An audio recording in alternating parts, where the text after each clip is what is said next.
ইহুদি সাম্রাজ্যবাদী সন্ত্রাসীরা ফিলিস্তিনদেরকে যে নির্যাতন করছে, এদেরকে ইহুদিদের হাত থেকে বাঁচানোর জন্য যতখানি ঈমান লাগবে এতখানি ঈমান মুসলমানের কোনো দেশে নেই। বর্তমানে 57টি রাষ্ট্রে কোনো দেশে কি ওরকম মওজুদ ঈমান নেই। এমপি সাহেব বক্তব্য দিয়ে গেলেন, তাই না? আপনি শুনলেন না? ওনার বক্তব্য কি বুঝলেন? মানে ইসলাম হলো শান্তির ধর্ম, অথচ মার খাচ্ছে এখন কারা? হ্যাঁ, ইসলাম শান্তির ধর্ম, অথচ মার খায় কারা? অশান্তিতে আছে কারা? মুসলমানেরা। তো দোষটা কার? ঔষধের না রোগীর? রোগীর দোষ। কেন? ঔষধ সে নিয়ম মতো কি করছে না, খাচ্ছে না। তো আপনি নামে মাত্র মুসলিম, নামে মাত্র কি মুসলিম, আপনাকে যদি এখন আমি জাগিয়ে দিই প্যান্ট টাকনোর নিচে আর গালে দাড়ি একেবারে চাঁচা, আর যদিও দাড়ি থাকে তাহলে জুতার ব্রাশের মতো আছে, তো আপনার নিয়ম নিতে ইহুদি খ্রিস্টানের, তো আপনার দোয়া কি করে কবুল হবে? আর এই সারা পৃথিবীতে মুসলমানেরা রাজত্ব করেছিল। ইতিহাস দেখো, সেই উমাইয়া খেলাফত 661 থেকে নিয়ে 750-90 বছর পৃথিবীতে মুসলিমরা রাজত্ব করেছে।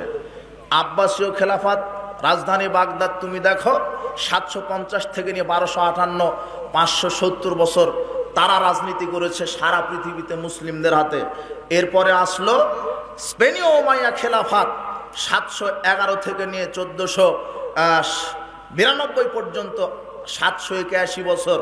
এরপরে এসেছে একেবারে সর্বশেষ উসমানী খেলাফত 1300 থেকে নিয়ে 1924, 624 পর্যন্ত। তার মানে সারা পৃথিবীতে বর্তমানে 1924 সাল পর্যন্ত, সেই হিজরি সাল থেকে নিয়ে 1924 সাল পর্যন্ত মুসলিমদের নেতৃত্ব পৃথিবীতে ছিল। আজকে সেই মুসলিম রাষ্ট্র, একটা রাষ্ট্র ছিল, একটা রাষ্ট্র আজকে ভেঙে ভেঙে 57টা রাষ্ট্র হয়েছে। 3টা মারণাস্ত্র মুসলমানেরা ভক্ষণ করার কারণে। কয়টা? 3টা বিষ পান করেছে মুসলমানেরা। একটা বিষের নাম হচ্ছে গণতন্ত্র, বলেন তো। 2 হচ্ছে ধর্মনিরপেক্ষতাবাদ, 3 হচ্ছে জাতীয়তাবাদ। বেটা বোকা পেয়েছো ধর্মকে। তুমি মুসলিম হয়ে তুমি আব্রাহাম লিঙ্কন কাল্পনিক পদ্ধতিতে রাজনীতি করে তুমি ফিলিস্তিনের ইসরায়েলের বিরুদ্ধে লড়তে চাচ্ছ, অন্তত তোমার মতো মুনাফিকের দোয়া আল্লাহ কবুল করবে না। তোমাকে ধর্ম আবার শিখতে হবে, ক্লাস 1-এ ভর্তি হও। ধর্ম কাকে বলে বেটা? ধর্ম কি জিনিস? ধর্ম তুমি বুঝো, ধর্ম কাকে বলে? এদেশের 98% মুসলমান টাটকা মুনাফিক। বাংলাদেশের 98% মুসলিম টাটকা মুনাফিক। কিভাবে? সারা বাংলাদেশে যত মুসলিম আছে অন্তত এই 10 জন যদি সালাত আদায় করে, এরা 10 জনেই প্রত্যেক 5 ওয়াক্ত সালাতে 17 রাকাত ফরজ সালাতে অন্তত কতবার যে সূরা ফাতিহা পাঠ করে। সূরা ফাতিহার শেষে একটা আয়াত আছে, সেই আয়াতের শেষে একটা বাক্য আছে, গায়রিল মাগদুবি আলাইহিম ওয়ালাদ-দাল্লিন। 99,999 জন লোক এই আয়াতের অর্থ জানে না, এমনিতেই সূরা ফাতিহা পড়ে আর সালাত আদায় করে। আপনাকে এখন যদি এখানে বলি যে গায়রিল মাগদুবি আলাইহিম ওয়ালাদ-দাল্লিন অর্থ কি, আপনি পারবেন না। এর অর্থ জানেন? গায়রিল মাগদুবি আলাইহিম ওয়ালাদ-দাল্লিন মানে আল্লাহ এই অভিশপ্ত ইহুদি আর এই পথভ্রষ্ট খ্রিস্টানের ষড়যন্ত্র, এদেরকে তুমি ধ্বংস করে দাও।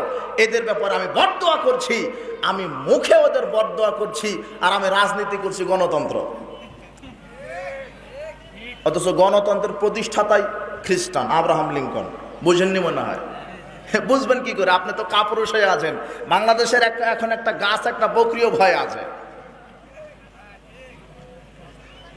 বীর্য শুকিয়ে ফেলেছে। আপনি মা যাতে বলি নাই আপনার দোয়া আল্লাহ কবুল করবে? আপনি ইহুদি খ্রিস্টানের নীতির ওপরে থেকেই বলছেন আল্লাহ ইহুদি খ্রিস্টানকে কি করো, ধ্বংস করো। তা আপনার মতো মুনাফিকের দোয়া আল্লাহ কবুল করবে? 3 শ্রেণীর মানুষের উপরে জান্নাত হারাম করা হয়েছে। তার একটা হচ্ছে মুদমিনুল খামর, যারা মাদক সেবন করে। 2 আদ-দায়ুস আল্লাযী কুনফি আলিল খাবাসা, যে তার স্ত্রী মেয়েকে বেপরদায় চলার সুযোগ করে দেয়, এর উপরে জান্নাত হারাম।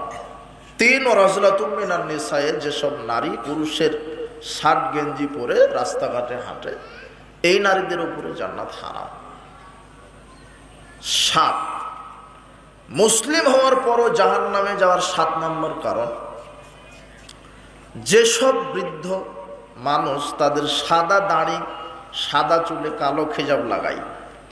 আব্দুল্লাহ বিন আব্বাস রাদিয়াল্লাহু আনহু বলছেন, রাসূল সাল্লাল্লাহু আলাইহি ওয়াসাল্লাম বলেছেন, ইয়াকুনু ফি আখিরিজ জামানে বিসাদিকা হাসিলিল হামাম ইয়াখদিবুনা, আমার উম্মতের শেষ জামানার কিছু মুরব্বী বাইর হবে, তারা তাদের সাদা দাড়িকে কবুতরের পাখনার মতো কালো খেজাব ব্যবহার করবে। লা ইয়ারিহুনা রাইহাতাল জান্নাহ, এরা জান্নাতে যাবে না তো যাবে না, জান্নাতের সুগন্ধিও হবে না। তার মানে জাহান্নামে যাওয়ার একটা কারণ, অথচ এটা তেমন কোনো অপরাধ নাই। আপনি সাদা দাড়িতে কালো খেজাব লাগাচ্ছেন, এই কারণেই জাহান্নামে যেতে হবে। জাহান্নামে তো যাবেন, জান্নাতে তো যাবেন না, জান্নাতের কি পাবেন না? সুগন্ধি, গন্ধও পাবেন না।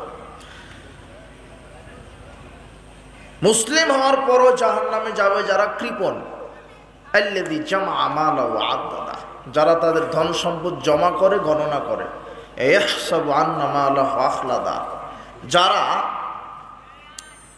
মনে করে যে তাদের ধন সম্পদ যুগ যুগ ধরে থাকবে। কাল্লা, আল্লাহ বলছেন কখনো নয়। লায়ুম বাদান্না ফিল হোতামা, সবকিছু হোতামায় যাবে। ওয়ামা আদরাকা মাল হোতামা, আপনি কি জানেন হোতামা কি? নারুল্লাহিল মুকাদা, হোতামা হচ্ছে প্রজ্বলিত আগুন।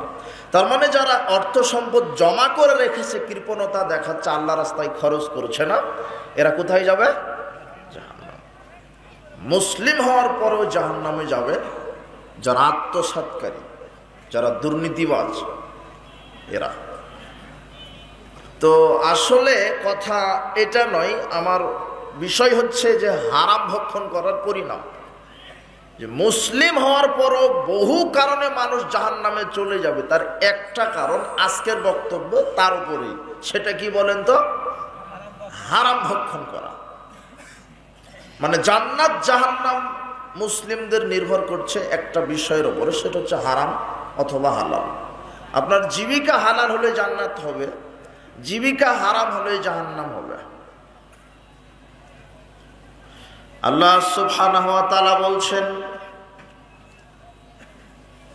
ইয়া আইয়ুহার রাসূল কুলু মিনাত তাইয়্যিবাত ওয়া আমালুস সালিহা, পৃথিবীর নবী রাসূলগণ তোমরা পবিত্র ভক্ষণ করো, পবিত্র বস্তু, পবিত্র রেজেক ভক্ষণ করো। আল্লাহ সুবহানাহু ওয়া তাআলা পৃথিবীর নবী রাসূলগণকে আমলে সালেহ করার পূর্বে পবিত্র রুজি ভক্ষণ করতে বলছেন, পবিত্র জীবিকা নির্বাহ করতে বলছেন। ইয়া আইয়ুহার রাসূল কুলু মিনাত তাইয়্যিবাত ওয়া আমালুস সালিহা, হে পৃথিবীর নবী রাসূলগণ তোমরা আমলে সালেহ করার পূর্বে পবিত্র রুজি ভক্ষণ করো। আমলে সালেহ করার পূর্বে আল্লাহ একটা শর্ত দিলেন, কি? পবিত্র রুজি। আল্লাহ সুবহানাহু ওয়া তাআলা বলছেন, ইয়া আইয়ুহাল্লাযীনা আমানু কুলু মিন তাইয়্যিবাতি মা রাযাকনাকুম, পৃথিবীর মুমিন নারী পুরুষ জমিনে যেগুলি আমি রুজি দিয়েছি তার মধ্যে যেগুলি পবিত্র সেগুলি ভক্ষণ করো। এরপরের আয়াতে, ওপরের আয়াতে আল্লাহ সুবহানাহু ওয়া তাআলা বলছেন, ইয়া আইয়ুহান নাস কুলু মিম্মা ফিল আরদি হালালান তাইয়্যিবা, পৃথিবীর মানব মণ্ডলী আমি জমিনে যেগুলি খাদ্য রুজি দিয়েছি তার মধ্যে যেগুলি হালাল এবং পবিত্র সেগুলি ভক্ষণ করো। নবী রাসূলগণকে আল্লাহ সুবহানাহু ওয়া তাআলা আমল করার পূর্বে পবিত্র বস্তু ভক্ষণ করতে বলছেন, মুমিন নারী পুরুষকে পবিত্র রুজি ভক্ষণ করতে বলছেন। পৃথিবীর যত নারী পুরুষ আছে সকলকেই আল্লাহ সুবহানাহু ওয়া তাআলা বলছেন যে আমল করার পূর্বে হালাল এবং পবিত্র রুজি ভক্ষণ করো। এখানে একটি কথা শোনেন যে পৃথিবীতে যত হালাল রুজি আছে সব পবিত্র নাও হতে পারে, কিন্তু পৃথিবীতে যত পবিত্র জিনিস আছে সব হালাল হবে, সবই হালাল। পবিত্র যত জিনিস সব কি হালাল, কিন্তু হালাল হলে সেটা কি হবে না, বুঝেননি মনে হয়। পৃথিবীতে যত হালাল জিনিস সব পবিত্র নাও হতে পারে, কিন্তু পৃথিবীতে যত পবিত্র জিনিস সব কি হবে, হালাল। পৃথিবীতে যত পবিত্র জিনিস সবই হালাল, কিন্তু পৃথিবীতে যত হালাল জিনিস সব কি হতে নাও পারে, পবিত্র। কেননা হালাল হলেই হবে না, কি হতে হবে, এ কথা আল্লাহ নিজে বলছেন সূরা বাকারা 168 আয়াত, ইয়া আইয়ুহান নাস কুলু মিম্মা ফিল আরদি হালালান তাইয়্যিবা। পৃথিবীর মানব মণ্ডলী, আমি তোমাদের এই জমিনে যে রুজি রুটি দিয়েছি, যেই খাদ্য দিয়েছি, রিজিক দিয়েছি, এর ভিতরে যেগুলি হালাল এবং পবিত্র। তার মানে আল্লাহ শুধু হালাল খেতে বললেন না, হালালটা কি হতে হবে, পবিত্র। এখন আপনাকে এটা জানতে হবে যে হালাল জিনিস আবার অপবিত্র হয় কি করে। এটা হালাল জিনিস, সেটাও আবার অপবিত্র হয়ে যাচ্ছে কি কারণে? আপনি রমাদানে তরমুজ কিনে খাচ্ছেন, তরমুজ, খেজুর, দুধ, ডিম, গরুর গোশ, এগুলি হারাম, তাই না? হ্যাঁ, হালাল, হ্যাঁ এগুলি হালাল। গরুর গোশ কি হালাল, গরুর দুধ হালাল, খেজুর হালাল। আল্লাহ সুবহানাহু ওয়া তাআলা শুধু বলছেন না যে হালাল খাও, আর একটা শর্ত দিয়েছেন কি, পবিত্র। তার মানে গরুর গোশ হালাল, কিন্তু দেখতে হবে সেটা পবিত্র কিনা। এখন এটা কিভাবে বুঝবেন? আবু হুরায়রা রাদিয়াল্লাহু আনহু বলেন, রাসূল সাল্লাল্লাহু আলাইহি ওয়াসাল্লাম বলেছেন, ইন্নাল্লাহা তাইয়্যিব, আল্লাহ হচ্ছেন নিজে পবিত্র, লা ইয়াকবালু ইল্লা তাইয়্যিবা, আল্লাহ পবিত্র ছাড়া কিছু কবুল করেন না। ওয়া আন্নাল্লাহা আমারাল মুমিনিনা বিমা আমারা বিহিল মুরসালিন, সারা পৃথিবীতে যত নবী রাসূল এসেছেন তাদেরকে আল্লাহ সুবহানাহু ওয়া তাআলা যে আদেশ করেছেন, সারা পৃথিবীর সমস্ত মুমিন নারী পুরুষকে আল্লাহ একই আদেশ করেছেন। আদেশ কি? পৃথিবীর নবী রাসূলগণ, পৃথিবীর মুমিন নারী পুরুষগণ, তোমরা হালাল এবং পবিত্র বস্তু ভক্ষণ করো। এই কথা রাসূল সাল্লাল্লাহু আলাইহি ওয়াসাল্লাম বলার পরে সুম্মা যাকারা রাজুলা ইউতিলুস সাফারা আখবারা, রাসূল সাল্লাল্লাহু আলাইহি ওয়াসাল্লাম সাহাবীদের মাঝে এক ব্যক্তি সম্পর্কে বক্তব্য দিতে লাগলেন। ব্যক্তিটি মরুভূমিতে মুসাফির অবস্থায় ছিল, চুলগুলি এলোমেলো, গায়ে পোশাকে ধুলাবালি লেগে আছে, উস্কো শুষ্ক চুলগুলি এলোমেলো। ইয়ামুদ্দু ইয়াদাহু ইলাস সামায়ে, এই অবস্থায়, অসহায় অবস্থায় ব্যক্তিটি দুই হাত আকাশের দিকে উত্তোলন করে বলছেন, ইয়া রব্বি ইয়া রব্বি, হে আমার প্রতিপালক, আমি বড় বিপদে, আমার দোয়া আমার ইবাদত কবুল করেন। রাসূল সাল্লাল্লাহু আলাইহি ওয়াসাল্লাম আফসোস করে বলছেন, ওয়া মাতামু হারাম, তার খাদ্য আছে হারাম, ওয়া মাশরাবু হারাম, তার পানীয় দ্রব্য হারাম, ওয়া মালবাসু হারাম, তার শরীরের পোশাক ছিল হারাম, ওয়া গুযিয়া বিল হারাম, তার গাড়ি বাড়ি জীবিকা নির্বাহ হারাম। ফান্নাস্তাজাবু লিজালিক, তার দোয়া, তার ইবাদত আল্লাহ কি করে কবুল করতে পারেন? রাসূল সাল্লাল্লাহু আলাইহি ওয়াসাল্লাম বলছেন, আল্লাহ হলেন পবিত্র, তিনি পবিত্র ছাড়া কিছু কবুল গ্রহণ করেন না। এখন আপনাকে যেটা বোঝাতে চাচ্ছি যে আল্লাহ সুবহানাহু ওয়া তাআলা বলছেন হালাল হতে হবে, এরপরে হালালটা পবিত্র হতে হবে। এখন আপনি বাজারে গেছেন গরুর গোশত কিনতে অথবা খেজুর কিনতে, আপনি মৌলানা সাহেবের কাছ থেকে শুনেছেন খেজুর দ্বারা ইফতার করা সুন্নাত, আসলে হাদিসটা ঠিক আছে, কিন্তু খেজুর যে আপনি কিনতে গেছেন কিন্তু যেই টাকা নিয়ে গেছেন ওই টাকাটা আপনার সুদের অথবা ঘুষের অথবা দুর্নীতির অথবা চুরির। এই চুরের টাকাতে অথবা সুদের অথবা ঘুষের টাকা হওয়ার কারণে খেজুর আপনার জন্য অপবিত্র হয়ে গেছে। এখনো মনে হয় বুঝতে পারেননি। খেজুর হালাল, কিন্তু আপনার জন্য অপবিত্র হলো কেন? পকেটের টাকাটা কি হারাম। অথবা খেজুর গোদাম থেকে আপনি চুরি করে নিয়ে এসেছেন। খেজুর হালাল, কিন্তু চুরি করার কারণে খেজুর আপনার জন্য কি অপবিত্র, হারাম। ঠিক আছে, হালাল কিন্তু চুরি করার কারণে অপবিত্র, আর অপবিত্র হওয়ার কারণে আপনার জন্য খেজুর খাওয়াটা ওটা কি হারাম। খেজুর খেজুরের জায়গায় ঠিকই আছে, কিন্তু আপনি বাজারে গেছেন পকেটে সুদের টাকা অথবা ঘুষের টাকা অথবা দুর্নীতির টাকা। এই কারণে খেজুর হোক অথবা গরুর গোশ হোক, গরুর দুধ হোক, তরমুজ হোক, যেই হোক, উৎস যেহেতু হারাম, সে কারণে হালালটাও উৎস হারাম হওয়ার কারণে খাদ্য, হালাল খাদ্যটা আপনার উপরে অপবিত্র এবং হারাম হয়ে গেল। এটাই আল্লাহ সুবহানাহু ওয়া তাআলা বলছেন যে কি করো তোমরা, হালাল এবং কি পবিত্র। আমি যেই খাদ্যটা খাচ্ছি ওটা কি পবিত্র, এটা আমাকে দেখতে হবে। যদি পবিত্র না হয়, হারাম হয়, তাহলে হারাম খেয়ে ইবাদত করলে ইবাদত কবুল হবে না।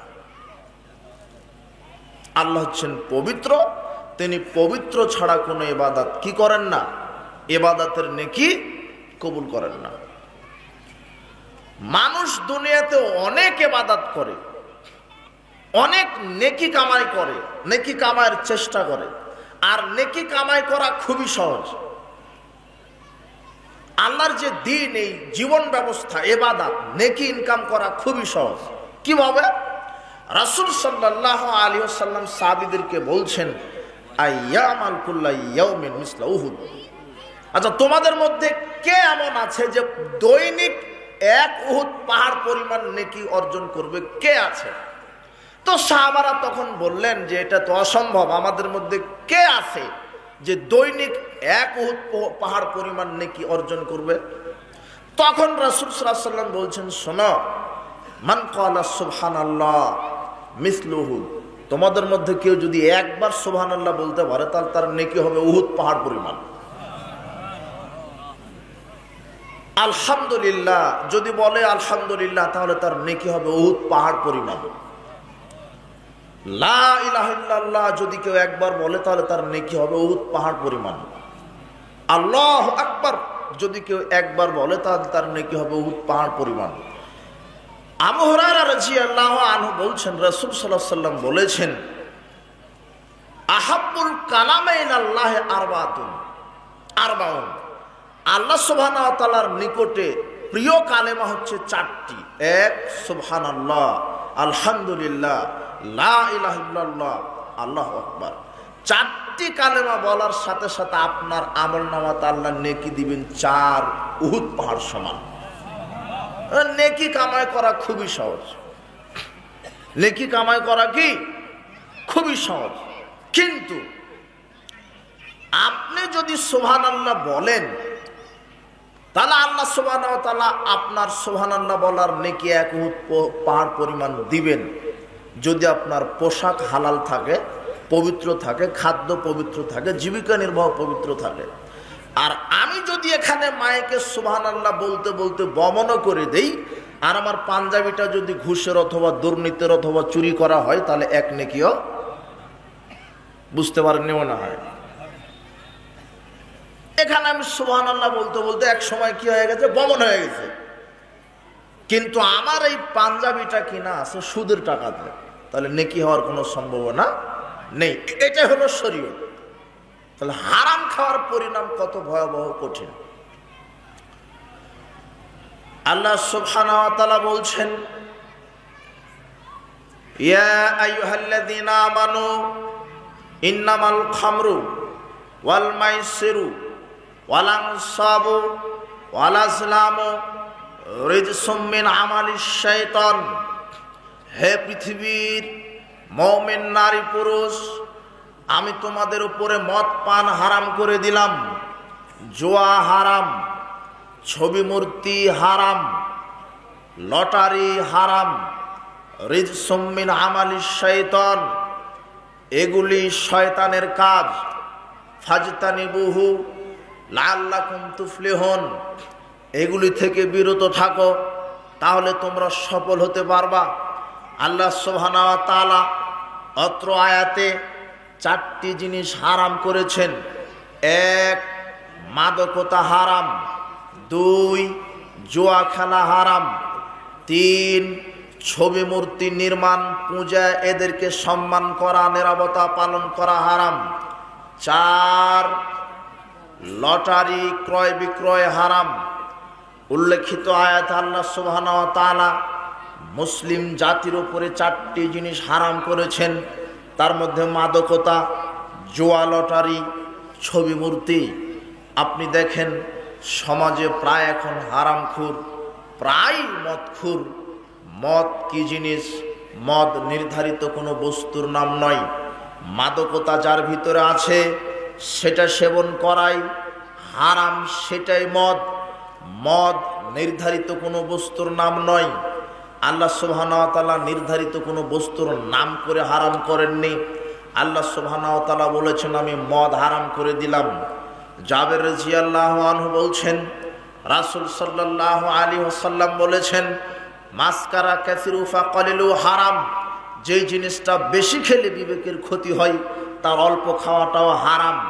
যেটা বেশি খেলে বিবেকের ক্ষতি হচ্ছে, মানুষের বিবেক বুদ্ধি লোপ পায়, সেটার অল্প খাওয়াটাও হারাম। এই হাদিসের আলোকে আমরা বলে দিয়েছি বিড়ি সিগারেট জর্দাগুল হারাম, মাদকতা। কেন? যে জর্দা খাচ্ছে ওর ভিতরে মাদকতা রয়েছে, জর্দার ভিতরে মাদকতা রয়েছে। জর্দা আপনি 2-1 গ্রাম 5 গ্রাম খান, এই জন্য আপনার বুদ্ধি বিবেক লোপ পায় না, বিকৃত হয় না। কিন্তু জর্দা যদি আপনি একসাথে 100, 150, 200 গ্রাম খান তখন আপনি পাগলামি করবেন। তো তার মানে যেটা বেশি খেলে বিবেক পাগলামি করে তার অল্প খাওয়াটা তাহলে কি হলো? হারাম। রাসূল সাল্লাল্লাহু আলাইহি ওয়াসাল্লাম এ কথাই বলছেন মাসকারা কাসিরু ফাকালিলু হারাম, যেই জিনিসটা বেশি খেলে বিবেকের ক্ষতি হয় তার অল্প খাওয়াটাও কি হারাম। এই হাদিসের আলোকে আমরা বলেছি যে বিড়ি সিগারেট জর্দাগুল এগুলির ভিতরে মাদকতা রয়েছে। এগুলি বেশি পরিমাণ খেলে মানুষ পাগলামি করে। যেই জিনিসটা বেশি পরিমাণ খেলে মানুষের বিবেক ঠিক থাকে না সেটাই মাদকতা, সেটাই হারাম। আপনার সামাজিক অবস্থা এখন দেখেন প্রায় মানুষ এই বিড়ি সিগারেট, ইয়াবা, গুল, ফেন্সিডিল সেবন করছে, হারামের সাথে জড়িত আছে। এদের ইবাদত কবুল হবে না।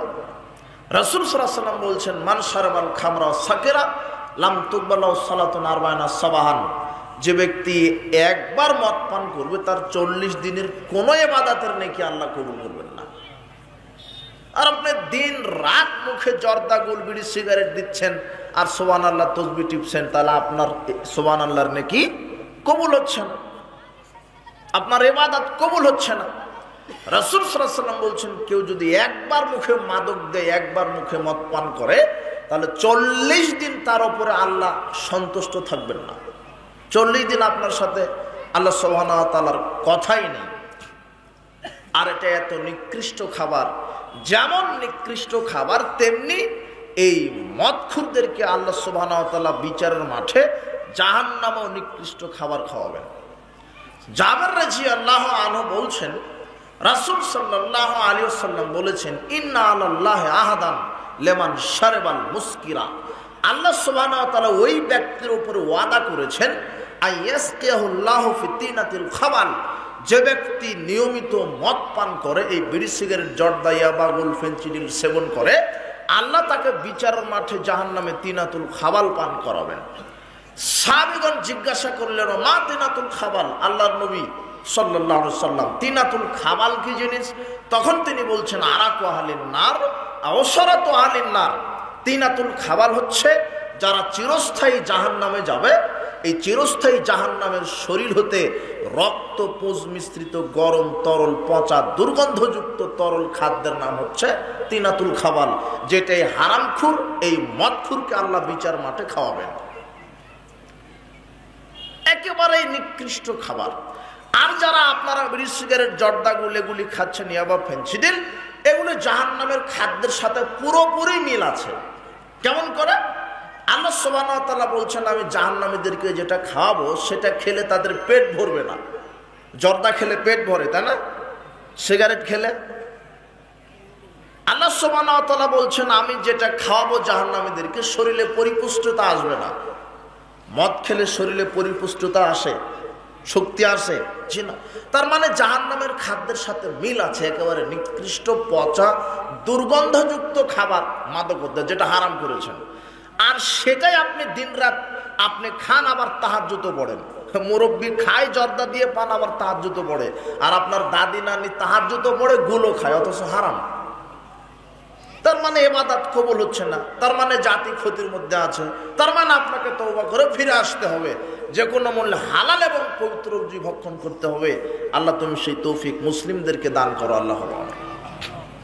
এগুলি হারাম। যত যুবক ভাইয়েরা এসেছো তোমরা, তোমাদেরকে মাদকতায় আজকে তোমাদের ঈমান নষ্ট করে দিয়েছে। মাদকতা, যৌনাচার, জেনা ব্যভিচার, জাহেলিয়ত। তোমরা মাদকতা থেকে তওবা করো, ফিরে আসো। বিড়ি সিগারেট এগুলি তোমার মদ, ইয়াবা, ফেন্সিডিল, একে তো তোমার জীবন ধ্বংস করবে। শুনে রাখো, মাদকতার গোলামি যারা করছো যুবক, তোমাকে বলছি, তুমি যদি মাদকতার গোলাম হয়ে থাকো, তাহলে মাদকতা তোমার সময়কে নষ্ট করছে, তোমার কেরিয়ারকে নষ্ট করবে, তোমার যৌবনকে নষ্ট করবে, তোমার কেরিয়ারকে নষ্ট করবে, তোমার এই দুনিয়াকে নষ্ট করবে, তোমার ঈমানকে নষ্ট করবে, তোমার পরকালকেও নষ্ট করবে। তো ফিরে আসো, এগুলি তোমার ক্ষতি। মাদকতা এগুলি ক্ষতি, তুমি তওবা করে ফিরে আসো। এরপরে জুয়া, এগুলি হারাম। ছবি মূর্তি পূজা হারাম। ছবি আপনি, আপনার জাতি মোড়ে মোড়ে ছবি মূর্তি তৈরি করছে।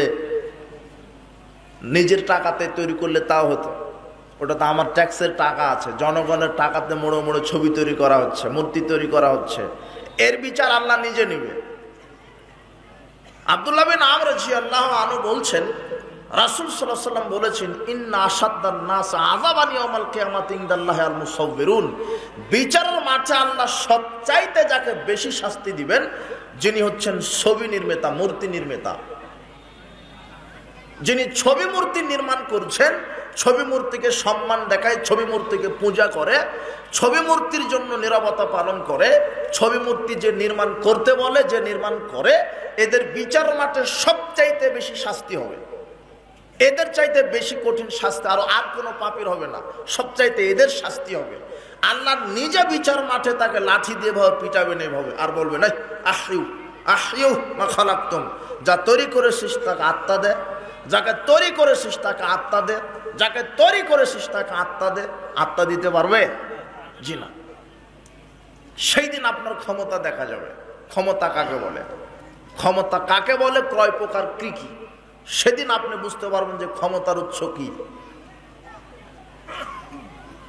ছবি মূর্তি হারাম, জুয়া হারাম, যেটা ক্যারাম, ছক্কা, লুডো, মোবাইলে যুবক তুমি ফ্রি ফায়ার, পাবজি, আরো কত কি খেলছো, ক্যাসিনো, তো এগুলি তুমি গোলাম হয়ে গেছো জুয়া। কাজী জুয়া যে খেলছে, ফাকাদা সাল্লাহ রাসূলুহু, আল্লাহ এবং তার রাসূল নাফরমানি করছে। ওমা ইয়াসিল্লাহ রাসূলুহু ওয়া ইয়াতাআদ্দা হুদুদাহু, যা আল্লাহ এবং তার রাসূল নাফরমানি করে, সীমা লঙ্ঘন করে, ইউদখিলু নারান খালিদান ফিহা, আল্লাহ তাকে জাহান্নামে নিক্ষেপ করবেন। তার মানে তাস, চৌছাড়, আপনার কত যে জুয়া খেলার এখন মাধ্যম, মোবাইলে দিন রাত যুবক যুবতী নিজের জীবন ধ্বংস করে দিচ্ছে।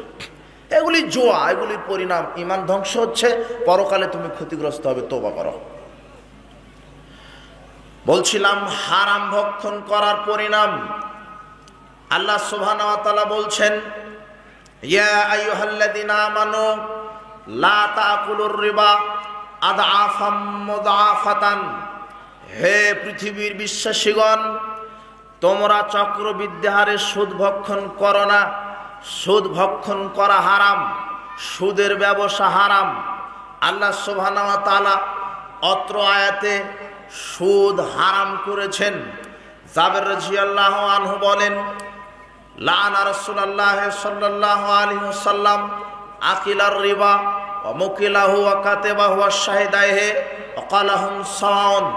রাসূল সাল্লাল্লাহু আলাইহি ওয়াসাল্লাম অভিশাপ করেছেন সুদ দাতা, সুদ গ্রহীতা, সুদের ভক্ষণকারী, সুদের লেখক, সুদের দুইজন সাক্ষী, সুদ যে দেয়, সুদ যে খায়, সুদের দুইজন লেখক, সুদের দুইজন সাক্ষী, এরা হচ্ছে সমান অপরাধী। অপরাধ কি? আব্দুল্লাহ বিন হানজালা রাদিয়াল্লাহু আনহু বলছেন, রাসূল সাল্লাল্লাহু আলাইহি ওয়াসাল্লাম বলেছেন, দিরহাম রিবা ইয়াকুলহু রাজুলু আলা মাসাদ্দু মিন সিত্তাতি সালাসানা জিনিয়াতান। কোন পুরুষ মানুষ জেনে শুনে যদি 1 টাকা সুদের সাথে জড়িত থাকে, তাহলে 36 বার জেনা করলে যেই পাপ হবে তার চাইতে বেশি পাপ হবে। অথচ প্রায় এখন সুদখোর হারামখোর সমাজে ব্যাংক থেকে লোন নিয়ে নিয়ে বড় বড় ব্যবসায়িক সেজে বসে আছে। আর আপনি খুব খুশি কেন? আপনি বলছেন যে আমার জামাই ব্যাংকে চাকরি করে, ব্যাংক থেকে 5 কোটি টাকা লোন নিয়েছে, রাজশাহীতে বাড়ি করেছে 10 তলা। আপনি খুব খুশি, আর আপনার জামাই, আপনার মেয়ে, আপনার ছেলে খুব খুশি। অথচ শরীয়ত আপনার জামাই মারা গেলে জানাজার ব্যবস্থা নাই, শরীয়তে জানাজার অনুমতি নাই। রাসূল সাল্লাল্লাহু আলাইহি ওয়াসাল্লামের নিকটে এসে বলছেন, আল্লাহর নবী এর জানাজা করে দেন। রাসূল সাল্লাল্লাহু আলাইহি ওয়াসাল্লাম কোনো কথা ছাড়া আগে বলছে, হাল আলাহে দায়নুন, আর কি ঋণ আছে নাকি? তো হ্যাঁ আছে। তখন রাসূল সাল্লাল্লাহু বলছেন, সাল্লু আলা সাহিবিকুম, তাহলে তোমরা জানাজা করো। কোনো পরহেজগার ব্যক্তি ঋণগ্রস্তর জানাজা করবে না। যারা সাধারণ মানুষ, মুচি মেথর, যারা কিছুই জানে না, এমনিতেই তাকবীর দিয়ে পুঁতে রাখবে ঋণগ্রস্তকে, এটা হলো শরীয়ত। ঋণ যার আছে তার শরীয়তে জানাজার অনুমোদনই নেই। কথা মনে বুঝাতে পারছি না? আর আপনি ব্যাংক থেকে 1000 কোটি টাকার লোন নিয়ে ব্যবসা করছেন, বড় ব্যবসা, রাতারাতি ধনী হতে চাচ্ছেন। প্রায় এখন ঋণগ্রস্ত, হারামখোর। আপনি বলবেন যে ভ্যান চালক হালাল খায়, তদন্ত করেন, ভ্যানটাও কিনেছে ব্যাংক থেকে লোনের টাকা নিয়ে। প্রায় সমাজে হারামখোর, সুদ হারাম। পুরো সমাজটা এখন সুদে জর্জরিত হয়েছে। আর আপনি এই সুদের টাকা খেয়ে মসজিদে গিয়ে বলছেন ফিলিস্তিনবাসীকে হেফাজত করো, অন্তত আপনার দোয়া কবুল হবে না। আমি বলে দিয়েছি যে এই জায়গায় আগুন লেগেছে, আগুন। ফায়ার সার্ভিস তারা আসার পরে দেখবে যে এই আগুন নিভানোর মতো মজুদ পানি আছে কিনা। বুঝেননি মনে হয় কথা? যে এই আগুন নিভাতে কত গ্যালন পানি লাগবে। আগুন লেগেছে 1 একর জমির উপরে, আর পানি আছে 1 শতক জমির উপরে। এই 1 শতক জমিনের পানি দিয়ে 1 একর আগুন নিভবে? তার মানে 1 একর জমিনের উপরে যেই পানিটা আছে, আগুনটা লেগেছে, ওই আগুন জ্বালানোর মতো পানি মজুদ থাকলেই কেবলে সম্ভব নাকি? তো বর্তমানে ইহুদি সাম্রাজ্যবাদী সন্ত্রাসীরা ফিলিস্তিনদেরকে যে নির্যাতন করছে, এদেরকে ইহুদিদের হাত থেকে বাঁচানোর জন্য যতখানি ঈমান লাগবে, এতখানি ঈমান মুসলমানের কোনো দেশে নেই। বর্তমানে 57টি রাষ্ট্রে কোনো দেশে কি ওরকম মওজুদ ঈমান নেই। এমপি সাহেব বক্তব্য দিয়ে গেলেন, তাই না? আপনি শুনলেন না? ওনার বক্তব্য কি বুঝলেন? মানে ইসলাম হলো শান্তির ধর্ম, অথচ মার খাচ্ছে এখন কারা? হ্যাঁ, ইসলাম শান্তির ধর্ম, অথচ মার খায় কারা? অশান্তিতে আছে কারা? মুসলমানেরা। তো দোষটা কার? ঔষধের না রোগীর? রোগীর দোষ। কেন? ঔষধ সে নিয়ম মতো কি করছে না, খাচ্ছে না। তো আপনি নামে মাত্র মুসলিম, নামে মাত্র কি মুসলিম। আপনাকে যদি এখন আমি জাগিয়ে দিই প্যান্ট টাকনোর নিচে, আর গালে দাড়ি একেবারে চাচা, আর যদিও দাড়ি থাকে তাহলে জুতার ব্রাশের মতো আছে, তো আপনার নিয়ম নিতে ইহুদি খ্রিস্টানের, তো আপনার দোয়া কি করে কবুল হবে? আর এই সারা পৃথিবীতে মুসলমানেরা রাজত্ব করেছিল। ইতিহাস দেখো, সেই উমাইয়া খেলাফত 661 থেকে নিয়ে 750-90 বছর পৃথিবীতে মুসলিমরা রাজত্ব করেছে। আব্বাসীয় খেলাফত, রাজধানী বাগদাদ তুমি দেখো, 750 থেকে নিয়ে 1258, 570 বছর তারা রাজনীতি করেছে সারা পৃথিবীতে মুসলিমদের হাতে। এরপরে আসলো স্পেনীয় উমাইয়া খেলাফত, 711 থেকে নিয়ে 1400 92 পর্যন্ত 781 বছর। এরপরে এসেছে একেবারে সর্বশেষ উসমানী খেলাফত 1300 থেকে নিয়ে 1924 624 পর্যন্ত। তার মানে সারা পৃথিবীতে বর্তমানে 1924 সাল পর্যন্ত, সেই হিজরি সাল থেকে নিয়ে 1924 সাল পর্যন্ত মুসলিমদের নেতৃত্ব পৃথিবীতে ছিল। আজকে সেই মুসলিম রাষ্ট্র, একটা রাষ্ট্র ছিল, একটা রাষ্ট্র আজকে ভেঙে ভেঙে 57টা রাষ্ট্র হয়েছে। 3টা মারণাস্ত্র মুসলমানেরা ভক্ষণ করার কারণে। কয়টা? 3টা বিষ পান করেছে মুসলমানেরা। একটা বিষের নাম হচ্ছে গণতন্ত্র, বলেন তো। 2 হচ্ছে ধর্মনিরপেক্ষতাবাদ, 3 হচ্ছে জাতীয়তাবাদ। বেটা বোকা পেয়েছো ধর্মকে। তুমি মুসলিম হয়ে তুমি আব্রাহাম লিঙ্কন কাল্পনিক পদ্ধতিতে রাজনীতি করে তুমি ফিলিস্তিনের ইসরায়েলের বিরুদ্ধে লড়তে চাচ্ছ, অন্তত তোমার মতো মুনাফিকের দোয়া আল্লাহ কবুল করবে না। তোমাকে ধর্ম আবার শিখতে হবে, ক্লাস 1-এ ভর্তি হও। ধর্ম কাকে বলে বেটা?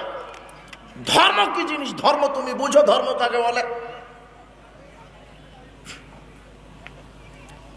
এদেশের শতকরা 98% মুসলমান টাটকা মুনাফিক। বাংলাদেশের শতকরা 98% মুসলিম টাটকা মুনাফিক। কিভাবে? সারা বাংলাদেশে যত মুসলিম আছে অন্তত এই শতকরা 10 জন যদি সালাত আদায় করে, এরা 10 জনেই প্রত্যেক 5 ওয়াক্ত সালাতে 17 রাকাত ফরজ সালাতে অন্তত কতবার যে সূরা ফাতিহা পাঠ করে। সূরা ফাতিহার শেষে একটা আয়াত আছে, সেই আয়াতের শেষে একটা বাক্য আছে, গায়রিল মাগদুবি আলাইহিম ওয়ালাদ-দাল্লিন। শতকরা 99,999 জন লোক এই আয়াতের অর্থ জানে না, এমনিতেই সূরা ফাতিহা পড়ে আর সালাত আদায় করে। আপনাকে এখন যদি এখানে বলি যে গায়রিল মাগদুবি আলাইহিম ওয়ালাদ-দাল্লিন অর্থ কি, আপনি পারবেন না। এর অর্থ জানেন? গায়রিল মাগদুবি আলাইহিম ওয়ালাদ-দাল্লিন মানে আল্লাহ এই অভিশপ্ত ইহুদি আর এই পথভ্রষ্ট খ্রিস্টানের ষড়যন্ত্র, এদেরকে তুমি ধ্বংস করে দাও।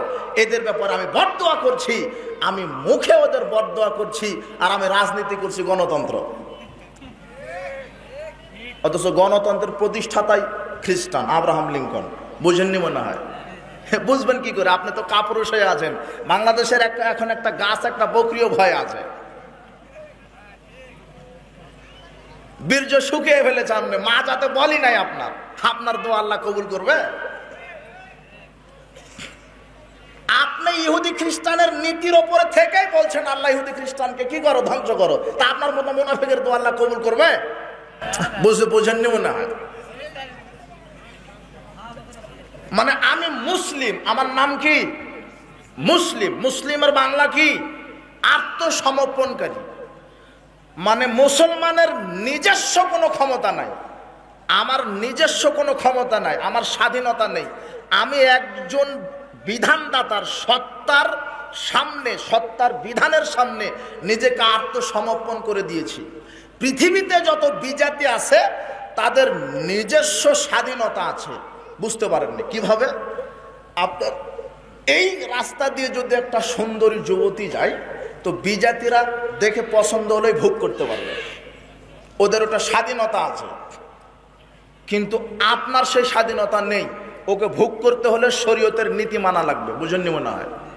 ওই নারীকে ভোগ করবেন আপনি, তখন শরীয়ত বলছে যে ওর বাপের কাছে যাও, গিয়ে একজন মোল্লাকে নিয়ে গিয়ে খুতবা পড়েও, তারপরে বাপ বলুক যে আমার মেয়েকে তুমি এত টাকা মোহর দিয়ে কবুল করো। যখন আপনি কবুল করলেন তখন ওই মেয়েটা আপনার জন্য হালাল হলো। তার মানে আমি যে একটা মেয়েকে হালাল করে নিব, সেই শরীয়তের বিধানে আমি কি বন্দী আছি, আমার নিজস্ব কোনো ক্ষমতা নাই। আমি যে এক গ্লাস পানি পান করবো, আবার নিজস্ব কোনো স্বাধীনতা নাই। এক গ্লাস পানি পান করতে গেলে প্রথমে কি হাতে ধরতে হবে? ডান হাত। এরপরে বসা লাগবে, তারপরে বিসমিল্লাহ বলা লাগবে, তারপরে খাওয়া শেষ আলহামদুলিল্লাহ বলা লাগবে, 3 ঢুকে খেতে হবে। মানে আমি যে এক গ্লাস পানি পান করব, তার বিধানও কে দিয়েছেন? মানে আমার নিজস্ব কোনো কি নাই। আমি যে পোশাকটা গায়ে দিব তাও শরীয়ত আছে, জুতাটা পায়ে দিব তাও শরীয়ত আছে। পেশাব পায়খানায় ঢুকবেন, বের হবেন, ঘুমাতে যাবেন, খেতে যাবেন, কার বিধান আছে? আল্লাহ। আপনি জানেন না বিধান, সেটা আপনার ব্যাপার, কিন্তু মুসলিম হতে হলে আপনি যেটা যখন করতে যাচ্ছেন সেখানে কার বিধান আছে? আল্লাহ। সালাত আদায় করেন কার বিধানে? সিয়াম পালন করেন কার বিধানে? হজ করেন কার বিধানে? রাজনীতি করেন কার বিধানে? বোকা নাকি আপনি? এত বোকা হলেন কেন? আবার ভগবানে ভর্তি হন। আপনি এখানে বক্তৃতা দিচ্ছেন ইহুদি খ্রিস্টানকে ধ্বংস করো, অথচ আপনি নিজেই ইহুদি খ্রিস্টানের গোলাম হয়ে বসে আছেন। বেটা,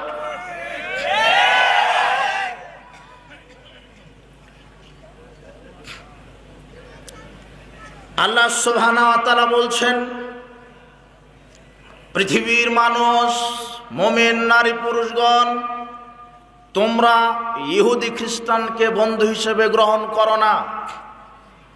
বাংলাদেশে সুদী অর্থনীতি চালু আছে, জাকাত ভিত্তিক অর্থনীতি চালু নাই, যে চালু করে সর গোষ্ঠী মুসলমান, অথচ সুদের বিধানদাতা, সুদের স্রষ্টা হলো ইহুদি। কোরআন হাদিস বর্তমান পরিস্থিতি বুঝতে গেলে ঘেলু লাগবে, ঘেলু। এমনি তাসবিহ দিয়ে সুবহানাল্লাহ টিপলে হবে না। আপনি হারাম খেয়ে আল্লাহর বিধানের ওপর দিয়ে মাতবাড়ি করে মসজিদে গিয়ে আপনি দোয়া করছেন, আপনার মতো মুনাফিকের দোয়া তো আল্লাহ নিবে না, উল্টা বেশি গজব নাজিল হবে। ইমাম আবু দাউদের কিতাবুজ জুহুদ 13 নম্বর হাদিসটা খুলেন। বানি ইসরায়েল জাতির উপর আল্লাহ গজব দিলেন। বানি ইসরায়েলেরা গজব থেকে বাঁচার জন্য মসজিদে কি হলো? মসজিদে গিয়ে আশ্রয় নিল। আল্লাহ বানি ইসরায়েল নবীর উপরে ওহী নাজিল করলেন, ইয়ামলাউ বুতুনাকুম মিনাল হারাম। আরে তোমার উম্মতেরা তো পেটে হারাম খাদ্য নিয়ে মসজিদে গেছে আমার গজব থেকে বাঁচার জন্য, কিন্তু মসজিদে যাক আর মন্দিরে যাক, তারা হারাম খেয়ে মসজিদে গেছে, আমি আল্লাহ ডবল গজব নাজিল করব। দেখেন, প্রায় হারাম খুব। রাসূল সাল্লাল্লাহু আলাইহি ওয়াসাল্লাম বলছেন, ইয়াতি আলান নাসে জামান, মানুষের উপর একটা সময় আসবে, ইস্তামিউনা ইউসাল্লুনা ফিল মাসাজিদ, মসজিদ ভরে মুসলমানরা সালাত আদায় করবে, ওয়া লাইসা ফি মুমিন, কার ভিতরে ঈমান থাকবে না। কি বুঝলেন হাদিস? মানুষের উপরে একটা জামানা আসবে, যেই জামানায় মসজিদ ভরা কে থাকবে? মুসল্লি। কারোর ভিতরে কি থাকবে না? ঈমান। কি করে এটা কি করে হয়? তার মানে আপনি তদন্ত করেন, ওই যে মুরব্বীটা, ও 40 বছর ধরে সালাত আদায় করছে, 40 বছর ধরে জর্দাও খাচ্ছে। ওই যে দেখেন, ওই যে আপনার বাপের দিকে দেখেন, আপনার বাপ 20 বছর ধরে তাহাজ্জুদ পড়ে সালাত আদায় করে, হজ কয়েকবার করে এসেছে, কিন্তু 20 বছর ধরে সালাত আদায় করছে, কথা ঠিক, তো 20 বছর ধরে সুদের ব্যবসা করে, কথাও ঠিক। হারাম খায়, হারাম খেয়ে ইবাদতে দাঁড়িয়েছে। মসজিদ ভরা মুসল্লি থাকবে, কারো ভিতরে কি থাকবে না? ঈমান। সালাত আদায় করবে, হারামও খাবে, সালাত আদায় করবে, শিরক করবে, সালাত আদায় করবে, আল্লাহর বিধানের উল্টা নীতিতে চলবে, এ হলো মুনাফিক। আপনার দোয়া আল্লাহ কবুল করবে, মার তো আপনিই খাবেন। আসলে দোষ তো কোরআনের নয়, ইসলামের নয়, দোষ হচ্ছে আপনার ঔষধের দোষ। ঔষধের দোষ, রোগীর দোষ। এই তো একটু বুঝতে পারছেন। কোরআন হাদিস ঠিকই আছে, কিন্তু কোরআন হাদিস, ইহুদি খ্রিস্টান কোরআন হাদিস হাত দিয়ে ফেলে দেয়, আগুন দিয়ে পুড়িয়ে দেয়, আর আমরা মুসলমান অন্তর থেকে কোরআন হাদিসকে ছুড়ে দিয়েছি, পুড়িয়ে ফেলেছি। অন্তর দিয়ে আমরা পুড়িয়ে ফেলেছি। মুসলিম আমরা মানি না কোরআন হাদিস, আমরা মানি ইহুদি খ্রিস্টানেরই তৈরি করা নীতি নৈতিকতা। অফিস আদালত কল কারখানা সব তাদের বিধানে, সব তাদের বিধানে। মুসলিমদের ঐতিহ্য আজকে আপনি নিজে মাটির নিচে কবর দিয়েছেন, তো মার আপনি খাবেন না তো ওরা খাবে? আপনি খাবেন। আল্লাহ সুবহানাহু ওয়া তাআলা বলছেন, ওয়া মাই ইয়াকলু লিয়াতি বিমা ক্বাল্লা ইয়াউমাল কিয়ামা, যারা যতটুকুন আত্মসাৎ করেছে ততটুকুন কাঁধে বহন করে বিচারের মাঠে তারা যাবে। আত্মসাৎ হারাম, দুর্নীতি হারাম। যারা যে পরিমাণ জিনিস আত্মসাৎ করেছে সেই পরিমাণ জিনিস কাঁধে বহন করে বিচারের মাঠে যাবে। কেউ যদি অর্ধ হাত জমিন আত্মসাৎ করে, বিচারের মাঠে আল্লাহ অনুরূপ 7 তবক জমিন তাকে খনন করতে বাধ্য করবেন। খনন করা যখন শেষ হবে, 7 তবক জমিন তার কাঁধে উঠিয়ে দিবেন। তিনি ঘুরতে থাকবে হাত্তা ইকযাবায়নান নাস, যতদিন না মানুষের বিচার শেষ না হচ্ছে। আপনি ক্ষমতায় গিয়ে অথবা মানুষের উপরে অত্যাচার করে মানুষের সম্পদ আপনি আত্মসাৎ করছেন, আপনি হারামখোর, বিচার মাঠে জবাব আপনাকে দিতে হবে। আজকে সারা দেশের অবস্থা লক্ষ্য করুন, প্রত্যেকটা সেকশনে ঘুষখোর, চোর, ডাকাত, দুর্নীতিবাজে ভরে গেছে। প্রত্যেকটা সেকশন, এমন কোন সেকশন নাই যে সেখানে দুর্নীতিবাজ আর ঘুষখোর নাই। আপনার এই জাতি যদি একটা হাদিস বুঝতো, যারা নেতৃত্ব পর্যায়ে আছে, এই বাংলাদেশ সুন্দর একটা দেশে পরিণত হতো যদি একটা হাদিসের জ্ঞান বিদ্যা যদি নিয়ে মেনে চলতো। আবু হুরায়রা রাদিয়াল্লাহু আনহু বলছেন, রাসূল সাল্লাল্লাহু আলাইহি সাল্লামকে একজন ব্যক্তিকে হাদিয়া দেওয়া হলো। আহাদা রাজুলুন লিগুলামিন ইউকালু লাহু মেদাম, মেদাম নামের এক ব্যক্তিকে হাদিয়া দেওয়া হলো। বাইনামা মেদামুন ইয়াহুত্তু রাহলান লিরাসূলিল্লাহ সাল্লাল্লাহু আলাইহি সাল্লাম, মেদাম নামক গোলামটি রাসূলের হাওদা ঠিক করছিলেন। ইদা আসাবাউ সামুন আয়রুন, হঠাৎ করে একটা তীর এসে মেদামকে লেগে গেল। ফাকাতালাহু, মেদাম মারা গেল। ফাকালান নাস হানিয়ান লাহুল জান্নাহ, সাহাবারা বলতে লাগলো, বাহ, রাসূলের খাদেম মারা গেছে, জান্নাতে চলে গেছে। রাসূল সাল্লাল্লাহু আলাইহি ওয়াসাল্লাম তখন বলছেন, কাল্লা ওয়াল্লাযী নাফসি বিয়াদিহি, কখনো নয়, সেই সত্তার কসম করে বলছি যেই সত্তার হাতে আমার আত্মা রয়েছে। ইন্না আখাযা ইয়াওমা খায়বার মিনাল মাগানিম লাম তুসবিহাল মাকাসিম। শোনো সাহাবীগণ, এই মেদাম নামক আমার এই খাদেম খায়বারের যুদ্ধের দিনে রাষ্ট্রীয় কোষাগার থেকে একটা চাদর আত্মসাৎ করেছিল। লা তাশতাইলু আলাইহি নারান, একটা চাদর আত্মসাৎ করার কারণে জাহান্নামের আগুন তার জন্য উত্তপ্ত করা হচ্ছে। ফালাম্মা সামিয়া যালিকান নাস, যখন এই কথা আরো লোকজন শুনতে পেল, আরো লোকজনের কানে গেল, যা রাজুলুন ইলান নবী সাল্লাল্লাহু আলাইহি ওয়াসাল্লাম শিরাকিনা ও শিরাকায়নে, একজন ব্যক্তি রাসূল সাল্লাল্লাহু আলাইহি ওয়াসাল্লামের নিকটে একটা সুতা অথবা দুটি সুতা নিয়ে হাজির হলেন। সুতা নিয়ে হাজির হয়ে বলছেন, আল্লাহর নবী, আমি একটি সুতা রাষ্ট্রীয় কোষাগার থেকে চুরি করেছি। আমি একটি সুতা চুরি করেছি, জুতার ফিতা তৈরি করব। এই যে ফিতাটা আমি আত্মসাৎ করেছি, এই একটা সুতা আত্মসাৎ করার কারণে কি জাহান্নামে যেতে হবে? রাসূল সাল্লাল্লাহু আলাইহি ওয়াসাল্লাম বলছেন, শিরাকুম মিন নার আও শিরাকান মিন নার, একটা সুতা আত্মসাৎ করো আর দুটা করো, তোমাকে জাহান্নামে যেতে হবে। এই জাতির যারা নেতৃত্ব পর্যায়ে আছে, আমি তাদেরকে বলতে চাচ্ছি, হাদিসের ওপর থেকে আপনি শিক্ষা গ্রহণ করুন। যদি একটা সুতা দুর্নীতি করার কারণে যদি জাহান্নামে যাওয়া লাগে, তাহলে এদেশের যে হাজার লক্ষ লক্ষ নেতৃত্ব স্থানীয় থেকে এই হাজার কোটি টাকা যারা দুর্নীতি করছে, এদের বিচার মাঠে কি হবে? এদের কি হবে? কি হতে পারে এদের? আল্লাহ সুবহানাহু ওয়া তাআলা জাতিকে বোঝার তৌফিক দান করুন, আল্লাহুম্মা আমিন। আত্মসাৎ, দুর্নীতি, চুরি, সুদ, ঘুষ, দুর্নীতি, এগুলি হারাম। পুরো সমাজ ব্যবস্থাটা আজকে হারামের সাথে জড়িত। পুরো সমাজ ব্যবস্থাটা আজকে হারামখোর। মুসলিমদের ইমানকে নষ্ট করে দেওয়া হচ্ছে এই হারাম কুখাদ্য ঢুকিয়ে সমাজে।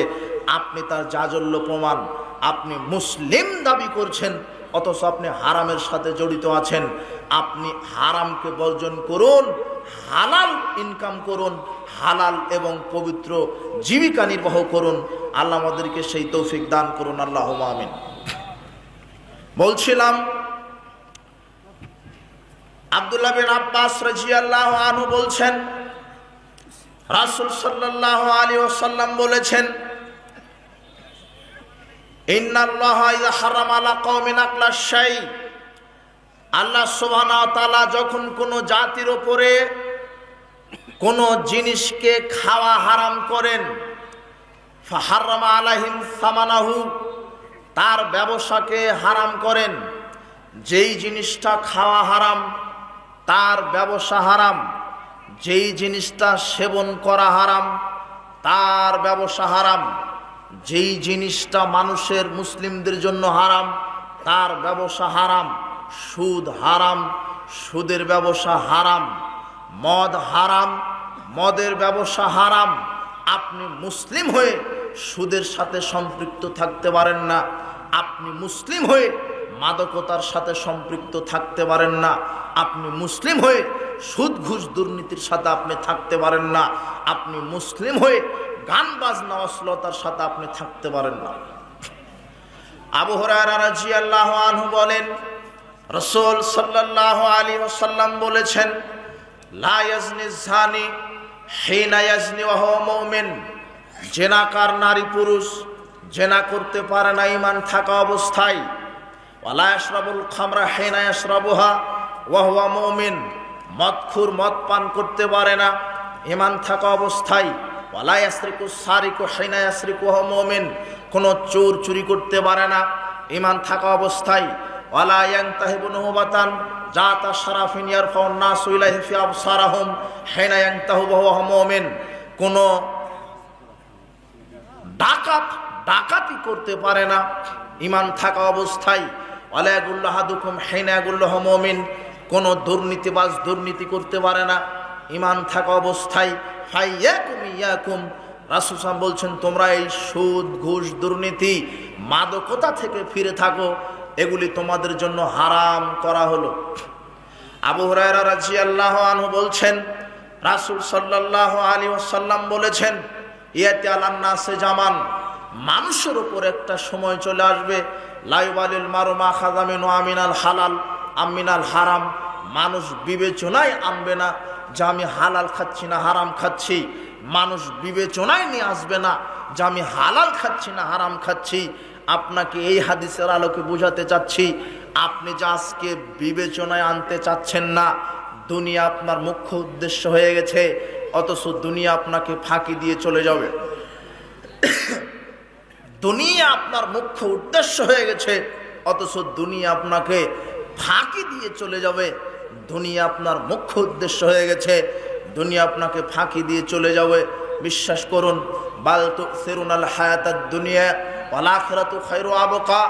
আল্লাহ সুবহানাহু ওয়া তাআলা বলছেন, তোমরা দুনিয়ার জীবনকে প্রাধান্য দিচ্ছ, অথচ তোমাদের জন্য পরকাল হচ্ছে উত্তম এবং চিরস্থায়ী। আল্লাহ সুবহানাহু ওয়া তাআলা বলছেন, কুল্লু নাফসিন যায়িকাতুল মাউত, প্রত্যেকটা প্রাণী মৃত্যুবরণ করবে। ওয়াইন্নামা তুওয়াফাউনা উজুরাকুম ইয়াওমাল কিয়ামা, তোমাদের প্রত্যেককে বিচার মাঠে পরিপূর্ণ প্রতিদান দেওয়া হবে। ফামান যুহজিহা আনিন নার ওয়াদখিলাল জান্নাহ, যাদেরকে জাহান্নাম থেকে দূরে রাখা হবে, জাহান্নামে প্রবেশ করানো হবে, ফাকাদ ফাজ, সেই ব্যক্তি হবে সফল কাম। ওই ব্যক্তি সফল কাম। আপনি মনে করছেন আমার 1000 কোটি টাকা ইনকাম করেছি, আমি সফল, আমি নেতৃত্বে আছি, ক্ষমতায় আছি, পদবিতে আছি, আমি সফল। বিশ্বাস করেন, আপনার 1000 কোটি টাকা যদি হালাল না হয় তাহলে আপনি সফল নন। কেননা কারণ সফলতা অর্জন করতে পারেননি।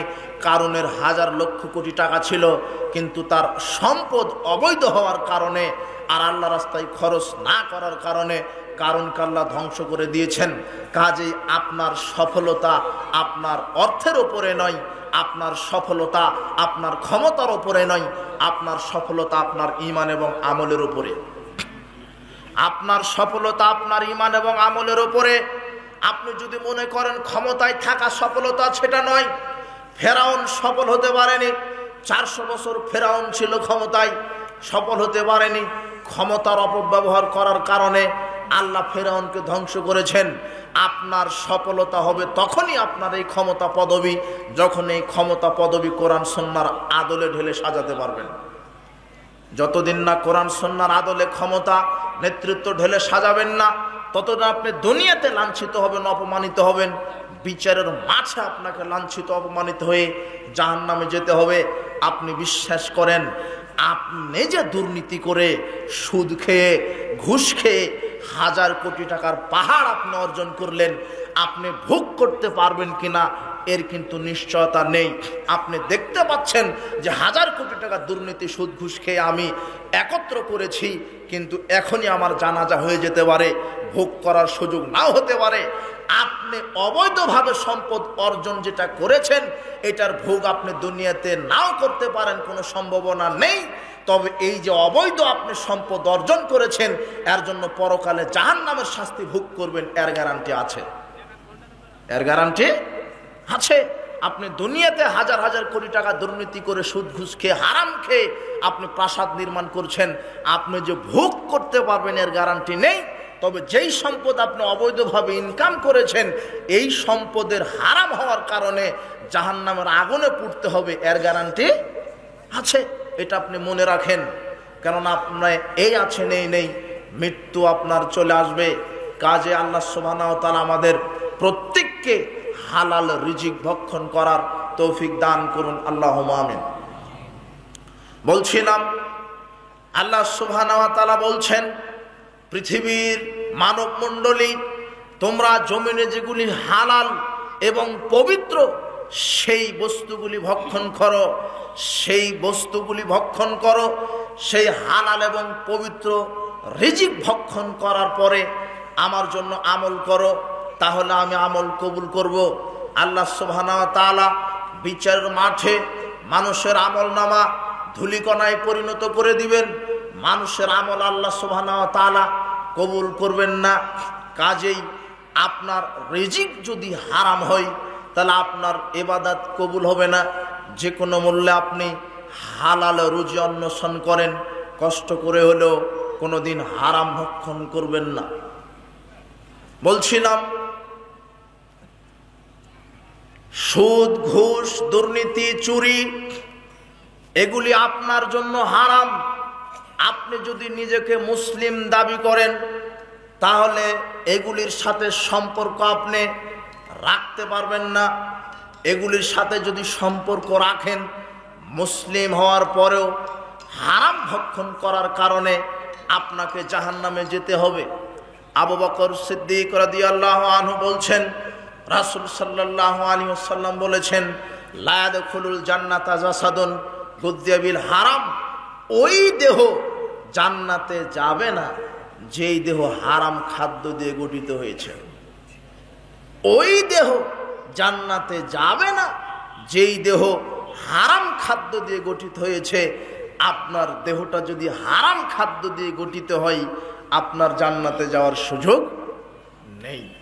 আপনার জান্নাতে যাওয়ার সুযোগ নেই, কারণ আপনি একটা হারামখোর, আপনি একটা দুর্নীতিবাজ, আপনি একটা ঘুষখোর, আপনি একটা সুদখোর, আপনি একটা মদখোর।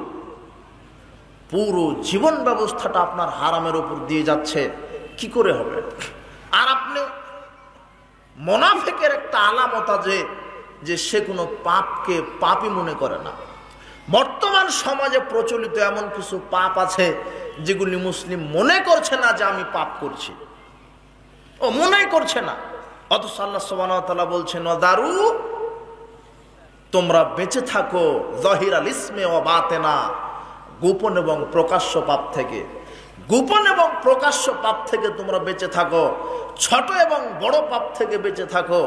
ইন্নাল্লাযীনা ইয়াকসিবুনাল ইসমা, যারা পাপ উপার্জন করবে, সায়ুজাউনা ইলা, তাদেরকে অচিরেই বিমা কানু ইয়াক্তারিফুন, তাদের পাপের কারণে শাস্তি দেওয়া হবে। মুনাফিকদের একটা চরিত্র আলামত হচ্ছে তারা পাপকে পাপ মনে করে না, অথচ বিশ্বাস করেন পাপ কারো বাপ নয়। আল্লাহ সুবহানাহু ওয়া তাআলা বলছেন, ইন্নাহু মাইয়াতি রাব্বাহু মুজরিমান ফাইন্না লাহু জাহান্নাম, যে আমার নিকটে পাপ নিয়ে উপস্থিত হবে, অপরাধী হয়ে উপস্থিত হবে, আমি তাকে জাহান্নামে দিব। লা ইয়ামুতু ফিহা ওয়ালা ইয়াহইয়া, সে সেখানে মরবেও না বাঁচবেও না। আল্লাহ সুবহানাহু ওয়া তাআলা সূরা তোহার ৭৪ আয়াতে বলছেন, যারা আমার সামনে পাপ নিয়ে উপস্থিত হবে আমি তাদেরকে জাহান্নামে দিব, এমন জাহান্নাম যেই জাহান্নামে তারা মরবেও না বাঁচবেও না, শাস্তি আর শাস্তি।